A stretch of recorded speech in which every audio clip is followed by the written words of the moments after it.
कई बार कन्फ्यूज़न होता है कि वर्ल्ड बैंक का काम क्या है, इंटरनेशनल मॉनेटरी फंड का काम क्या है, तो यहाँ पे कंसेप्ट वाइज़ समझेंगे। एक्चुअली क्या होता है कि जब किसी भी देश को पर्टिकुलर डेवलपमेंट के लिए पैसा चाहिए होता है, तब उसको पैसा वर्ल्ड बैंक देती है। ओके, क्यों? क्योंकि अब उसको डेवलपमेंट करना है, पर अगर किसी व्यक्ति को क्या है कि बाहर से कुछ इम्पोर्ट करवाना है, ओके, व्यक्ति को नहीं, सॉरी, देश को जब कभी भी उसको इम्पोर्ट करवाना है, तो वहाँ पे कौन पैसा देता है? इंटरनेशनल मॉनेटरी फंड देता है। अब यहाँ पे फ़र्क ये समझते हैं कि डेवलपमेंट कौन चाहेगा?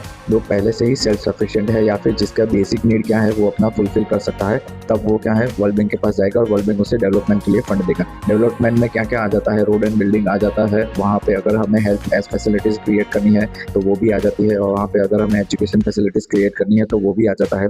पर एक्चुअली क्या है कि अगर किसी के मान के चलिए किसी के पास खाने की कितनी किल्लत है, तो वो क्या करेंगे कि बाहर से खाना मंगवाएंगे। तो अब क्या होगा कि मान के चलिए कोई ए देश है, तो वो बी से अगर कोई फूड कर रहा है, तो इनके पास तो क्या है, अभी से ही ये जो कंट्री है ये इसके पास से फूड मंगवा रहा है। तो अब क्या होगा कि बी वाला पैसा तो मांगेगा, पर इसको मनी कौन देता है? इंटरनेशनल मॉनेटरी फंड दे देता है। अब बात यह है कि इंटरनेशनल मॉनेटरी फंड क्या है कि ए के बिहाफ में बी को तो पैसा दे देगा, पर फ्री में नहीं देगा। तो फिर क्या करेगा? वो उनको बोलेगा कि देखो भाई, तुम्हारी इकोनॉमी अभी डाउन है क्योंकि तुमने डिसीजन उस हिसाब से लिए थे, तो अब तुमको क्या करना पड़ेगा कि हमारे आईएमएफ के बंदों को, एग्जीक्यूटिव्स को, तुमको अपनी किसमें कि पर्टिकुलर तुमको अपने गवर्नमेंट में उनको बिठाना पड़ेगा, यानी अब वो इकोनॉमी के रिलेटेड डिसीजन लेंगे। ठीक है।